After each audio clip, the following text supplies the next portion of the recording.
So many of us are experiencing what it's like to have children that are older, and yet some of us have older children and younger children. And the gap of things that change between simply 5 years is mind boggling to me, and a concept that I wish had been more prevalent when Sydney and Hudson were born, which again, 9 and 7 years ago, is the concept of having a doula. When you even say the word doula, a peace comes over you. And anyone listening to the Working Moms Redefined podcast is like, give me all of the peace. And I had first heard about Brittany Higgins, our doula that we are speaking with today, from friends who have used her and several who are currently using her. And we met not too long ago at a health conference. And I was like, I have to go say hi to her because she seems really cool. And so then, of course, she's going to be on the podcast. So help me, everyone. Welcome, Brittany Higgins. How are you? I'm so good. I'm so excited to be here. It's going to be such a fun conversation. It will jive between learning what you do. And honestly, as I was thinking last night as I was preparing, it's almost like I kind of want to heal a piece of me that didn't get you when I delivered. And I know so many other people can relate to that while also saying, like, hey, we have girlfriends who are consistently having children. And how can they use your help? So, Brittany, can you share a little bit about your journey from labor and delivery new nurse to doula and what led you to this type of work? Yeah. So ultimately, the short answer is my own birth trauma. I was a labor nurse and I had all of the education and, in theory, all of the resources, and that still happened to me. And I kind of, I think when I had my first daughter, I had been a labor nurse for like about 3 or 4 years. Where I gave birth to her, it was like I really had only seen birth one way, like very medicalized, lots of inductions. And so when the opportunity was presented to me, it was on my due date to be induced. I said yes because I just truly didn't know better. And so long story short is, and I think this is an important part of the story, I didn't have any risk factors. So there is definitely a time and a place for induction. I had no risk factors. My baby was safe. I was safe. I went in on a Monday night and I didn't have her until Wednesday. It was like push your baby out right now or you're having a C-section. And so my baby came out and then it's the labor nurse curse. My uterus, like, came out and it flipped inside out, which is an obstetrical emergency. Luckily, thank goodness, I didn't have any horrible complications from that, but I never in a million years was anticipating that. And so kind of after that, I was like, okay, I love birth. I still want to be involved in this space, but I think things can be done differently. And so about 18 months after that, I did a doula training course and then COVID happened as I think that changed everyone's lives and plans. So I actually transitioned to a different hospital where things were just a little bit different there, a little bit lower intervention. Um, and it was pretty good. And then it got to the point where I was doing doula work by word of mouth. And then it was like, okay, I need to make a decision. Like, am I going to fully embrace this doula role or am I going to stay at the bedside? And so told my husband, I was like, give me a year.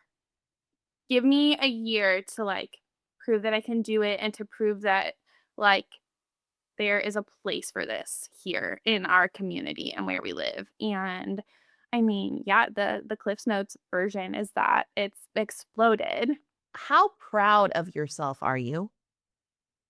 very. Yeah.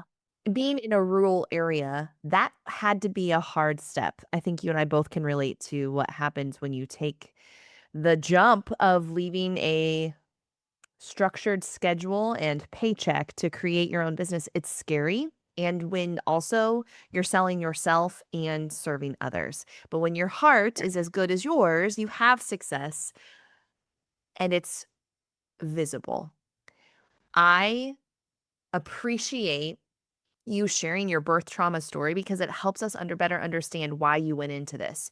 So, for me too, like I was induced, but mine was for medical reasons and mine was Monday to Thursday. And I will never forget Dr. Fry leaning on the side of the bed and she goes, "Denise," like she was lovely. Yeah. She was probably the closest thing I could get to you, Brittany, at the time. She leaned over and she said, "Sweetie, like, you can choose to have an induction or to have a C-section right now. We can do that. Or you can choose to keep going." And I remember being like, I'll keep going." And like sometimes I regret that decision. And then other times I'm like, no, I made the right decision. But in that moment, it was me.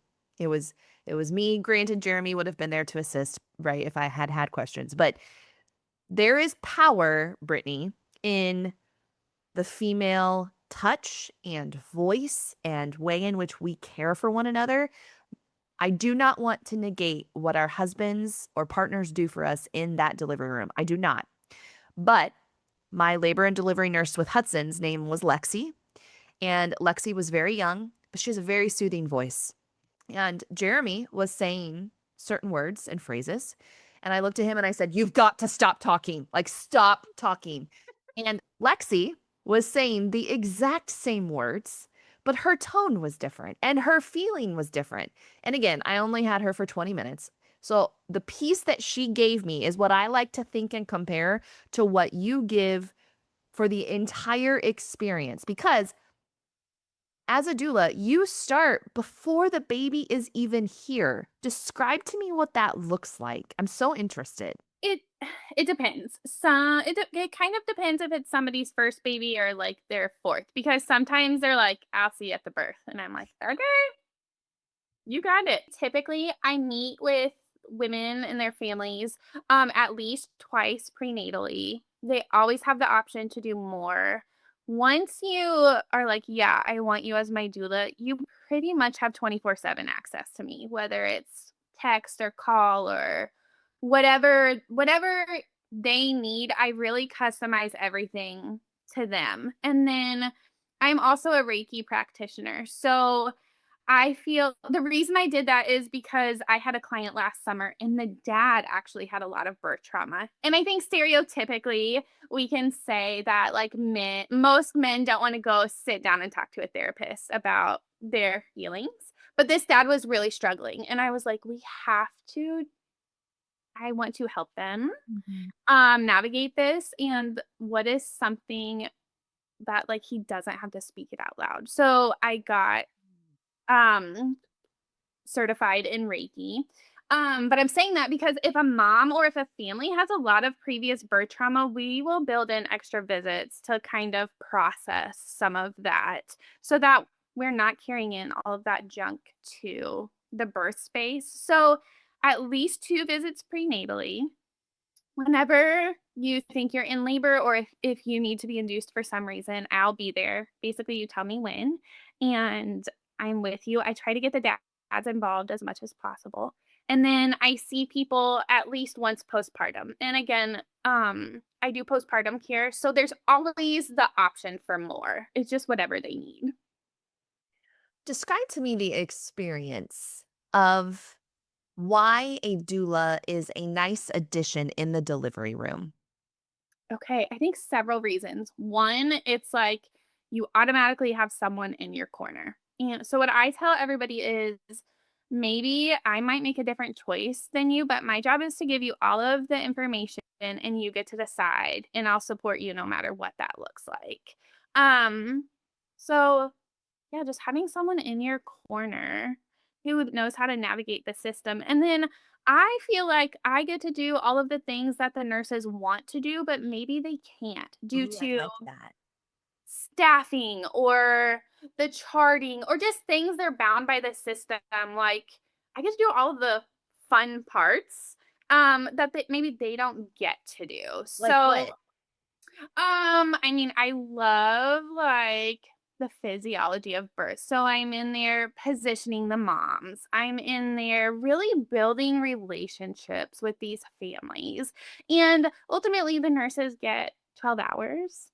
So I feel like I get the best part of it. Hmm. How do you help? women feel confident in their voice in that room?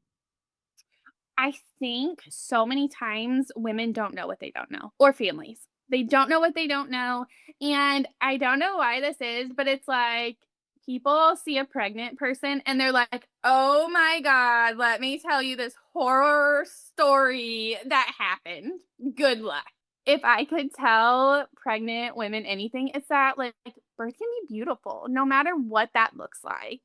Um, so my goal, I feel like what I do is just let them know that they have choices. And I'm like, so we start with like a birth preference checklist, and I give them a folder full of information and resources. And I'm like, if you don't even know where to start, this is where we start. And we Mhm. start having conversations about X, Y, and Z right here. If they feel, because some people do, some people have really strong opinions about certain things in birth. Really encourage them, like, the sooner you can start having these conversations with your provider, the better. That way, we're navigating that sooner versus just like springing it in the delivery room. I think about in the delivery room with a partner, specifically Jeremy in my case, I was adamant about wanting an epidural. Adamant. I did not want to feel it. With Sydney, it took 3. The 2 first ones didn't work, but the 3rd one worked, right? So I knew what pain a less painful birth experience felt like. I knew what that. That was great. I want to do that again with Hudson. So, with Hudson, again, 3 epidurals, and I wish that I would have, because Jeremy was gonna do whatever I wanted, right? If Denise wants another epidural, give her an epidural. Great man, right? I couldn't see past the trees. I knew what I Right. wanted. I couldn't have a conversation because, 1, there was no one to have a conversation with about, like, "Hey, you realize what happens every time the risk factors. Do you realize what this potentially could do? Could we maybe transition your thought?" Because for me, it was I couldn't change the plan. My plan was no, I didn't want to feel it, no pain. I wanted epidural. I couldn't get through, I couldn't see it. If I had had you, Brittany, to be able to talk and offer other options, I absolutely know that my confidence would have been increased and my ability to have a um, non-medicated birth and to know that I wasn't alone. Again, Jeremy didn't make me feel like I was alone, but I was the only one making that choice at the time. I wished I wouldn't have made the choice, right? I just wish I would have let go, but hindsight's 2020. You provide, like you said, another offering, another piece of the puzzle, a third party there to be able to see things in the moment and also 3 weeks from now. There is such value in that. What would you say to somebody who is wondering if a doula is a right choice? I think that every single woman deserves a doula. No matter, I get that a lot, like, "Oh, doulas are only for home births and if you want a natural birth," and that's just not true. Like, doulas are for everybody, whether you want an epidural in the parking lot or whether you just wanna, like, go in and basically drop your baby and don't really want anyone to touch you. Again, like, I tell people I am there to keep a pulse check on the room, and kind of like what you were talking about in your labor, when you're in labor, that is not the time to have to be making these decisions. Like, you needed somebody to tell you to pivot, Mhm. and I'm sure, like, your husband was doing the best he could with what he had, and it's just different. It's So, so different. I'm not there to, like, control your labor. I'm not there to, like, boss people around. I'm truly there to be in your corner, whatever that looks like. And I will say that the state of Illinois had a grant, to improve maternal mortality and morbidity, to improve maternal healthcare outcomes in the community.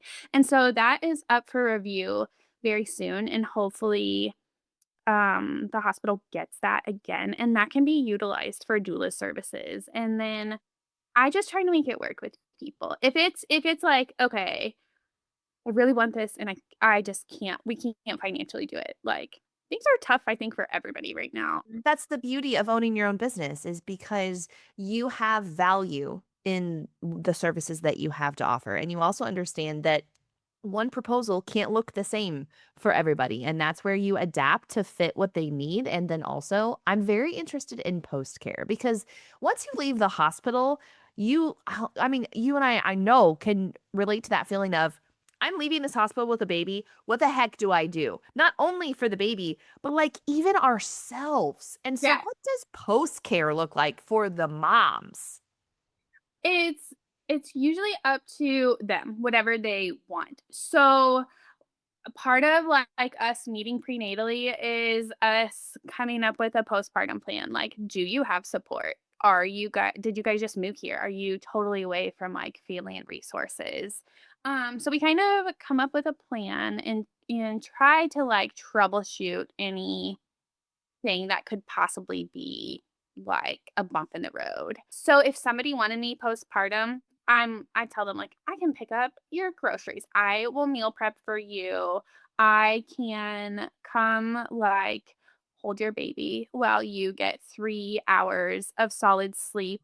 Seriously, whatever they need. If we need to do Reiki, like whatever they need. Talk to me about Reiki. Okay. It seems kind of funky. So, it's a Japanese healing technique, and it's based off the chakra system. And basically, I'm just a conduit for healing energy. And so, everyone experiences that differently. Some people the usually people get as relaxed as, like, if you would have a massage. Mhm. That's how relaxed people get, and so some people see colors, some people cry, some people fall asleep, it just depends. So everybody has a different experience, um, but when I, as, like, the practitioner am doing Reiki, I can usually feel where there's, like, a blockage or pain, Mm. and I don't know how to explain it. I just did it 2 days ago on someone who was pregnant. She was having a ton of back pain, and I I was doing it on my bed, and afterwards, she said, "That was crazy." And Mm. I said, "Well, tell me about it." And she said, "I started, like, having a contraction and pain in my back," and she said, "Right when that started, you moved your hand there." And she said, "And then it happened again, and you moved your hand right where it was." I I That's I don't amazing. know. It's not it's not me. I just feel very intuitively led to, like, where people need that healing energy. It's a gift.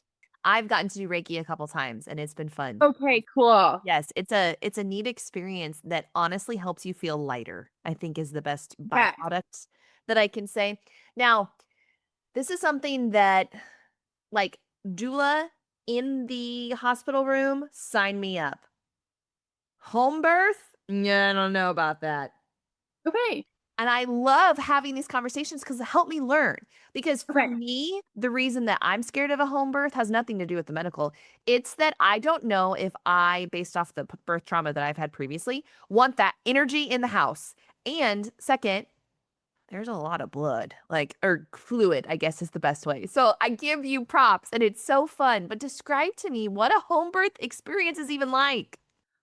So I got to be a part of a home birth for the first time last year, and like a midwife had reached out to me. She needed a birth assistant and knew I had been a labor nurse. So a birth assistant is basically like a labor nurse in the home setting. Um, it's oh my gosh, so different. Like you walk in and it's just cozy and like there's not a bunch of beeping, there's not like doors slamming. It doesn't feel quite so like sterile or Fluffy. and I wouldn't I mean, you walk into the hospital and there's just like it smells like a hospital. Like if you know, you know. And like you have your baby and then you just get to crawl in your bed and snuggle your Mhm. baby. So it's just so much different. Do you think for those women who are preparing to deliver and have babies, do you think some of us were or are influenced by fear or lack of knowing? Yes. And I think actually I was just talking with another labor nurse about this the other day. Oh, like the world of obstetrics, I mean, probably every provider in the area has probably been litigated at some point, whether it was right or not. Like whether harm actually occurred or someone felt like it or didn't understand. They've been litigated, and I can only imagine what that process is like when you basically like they basically have two patients, the mom and the baby, and you can't see the baby. And so, yeah, I think that a lot of providers are practicing from a place of fear and not wanting to be litigated. And I think that a lot of women don't actually understand, like, what does it mean if I make this decision or not make this decision? And, like, what are the consequences of these actions or lack thereof? So, there's a lot of room. Like, we could sit here and blame the system all day, and the system does need to change. It does. There's room for improvement. And, like, as pregnant women, it's our job to be active participants in our care. I love that. Advocates for ourselves and forever learners. Yes. Yeah. What would you say are some good questions for pregnant women to be asking their providers? I think first, it's good to know what kind of birth you want. Ooh, What kind of yeah. birth do you even want? Like, if you could have your dream birth situation, what does that look like for you? So start there. And then I think it's important to know too, do you have risk factors? Like, is the birth you're wanting going to be possible with those risk factors or not? Um, and because there's certain things and certain risk factors where interventions are needed. Mhm. So that just depends. I think important questions. Yeah, it depends what kind of birth that a woman is looking for. I would ask their induction rate. That's good. I would ask them I would suggest asking, like, what are your thoughts on the ARRIVE trial? The ARRIVE trial was a study that came out, don't quote me on this, around COVID time. And it was a study, it was pretty poorly done, but some people just take it as the law. And it said that there's no like increase in the risk of a C-section if every mom is induced at 39 weeks. And a normal pregnancy gestation is at least 40 weeks. And in that last week, so much development for the baby's brain takes place. And so, just yeah, like, what's your view on the ARRIVE trial? Like, what's your induction rate? What and again, it depends on the kind of birth that you want, but do you allow intermittent monitoring or do you prefer that the monitors are on the whole time? And just yeah, I have a lot of that in like a birth checklist. A great And idea. so I think anything on there is a great place to start with questions. Okay, personal question. Mhm. If you were how many you have 2 children? 2, yes. 2. Do you think that you and your husband will have a 3rd? I have no idea. I am the worst pregnant person. I puke my brains out. I puke my brains out, and I had a really hard postpartum last Darn time. it. Okay. Well, first of all, I hate that you had to experience both of those things. And if by chance, let's say you could look at getting pregnant and having a 3rd child and it would be a dream birth. You asked us to name what that would be. For you, what would that look like? Ugh. Um, I would probably either utilize the birth center or if I had a home birth, there would be things I would take into like, absolutely no risk factors. Um, but probably first the birth center. You get to go well, and for some people, it's a turn off. You get to go home in 4 to 6 hours. So, you have your baby, and then if you guys are stable, you get to go home. That's Yeah. amazing. Yes. So if someone doesn't have the support system, it might not make sense for them to have their baby there. Or some people are like, "No, I don't have to be with my other kids. Like, I'm staying at the hospital as long as I can." And that's okay. But for me, I would utilize the birth center. What a cool concept. Okay. My favorite way to end a podcast interview is to go through some lightning round questions. So, Okay. Brittany, what is something that women often over prepare for and then something that we under prepare for when it comes to birth? Over prepare, packing your bag. Truth. Under prepare, saying, I'm just gonna go with the flow. Oh, that's so good. Okay. What, speaking of packing your bag, what is one non-negotiable for you in your bag? Towels, your own towels. That's what I was gonna say. Big towels. Like I need a Yes. fluffy big towel and it should not be white. Take that in your learn the hard way. But somebody told me that and powerful. You don't even need those nice pajamas if you just have a big fluffy towel. Okay. What is a birth trend that you are loving right now? Oh. I don't know if I can rapid fire that one. I don't know any birth trends right now, so it's okay. Is there one Um, that you're like, I wish this would go away? just bad information on TikTok. Yeah. Ooh, that's a good Can one. I say that? Can I say that social media platform? Okay, yeah. Bad information. And then thinking that we have to take it all as to be truth for sure too. Yes. Yeah. So many people are like, well, this is the way I had birth and this is the way that you should do it. But Ooh. in birth, there is so much nuance. And if anybody is telling a woman, you have to do it this way, or you have to do it this way, or you're wrong, they are wrong. And they probably don't actually have that much experience in the birth world. Oh, so interesting. Okay, last question. What is one must-have item for postpartum recovery in your opinion? Nourishing food. Ooh, that's a good one. Do you have some top of mind favorites? Yes, she is an entrepreneur. She's from Iowa and she has a company called Chilled Freezer Meals and she specifically has a postpartum bundle. Oh, cool. So it has like bone broth and just like super nutrient dense foods because when you're freshly postpartum, you're usually focusing on feeding your baby. You have broken sleep and you're eating like just Garbage. snacks and stuff. So any kind of nourishing food That's a good that one. you can just, like, pop in the microwave or warm up quickly. Mhm. That would be That's a like, good one. if you could only spend money on one thing postpartum, I would say that, hands down. Wow, I never would have even thought of that. My mom and sister did a great job of, like, freezer meals, but that was for dinner oftentimes. We did some lunch stuff, but those went quickly. One thing for me, I don't know what they're called. Are they like hydrogels basically for your nipples? Those were Oh, clutch for me. yes, that is one thing I've been telling clients. I'm like, "If you listen to anything I say, there's something called Silverettes, and Amazon even has a knockoff brand, but Silver has, like, antimicrobial properties and healing properties." I'm like, "Order that before you go into labor and take it to the hospital with you." So it's Yeah. like a little silver disc, um, that helps save the nips.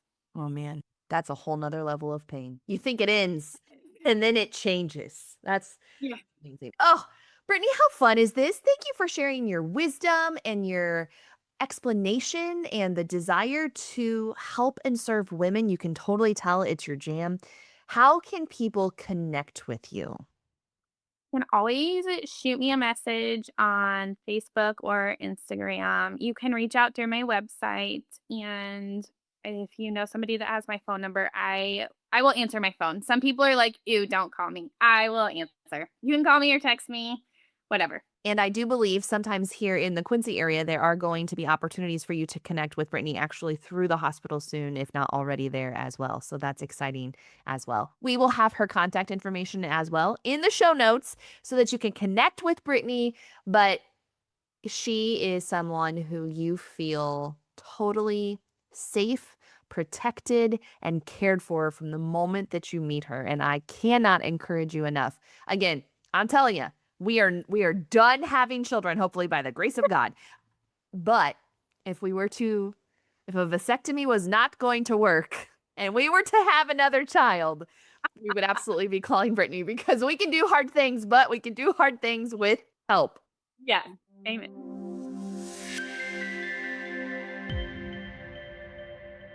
Thank you for listening to the Working Moms Redefined podcast. It is not lost on me that you chose to spend time together.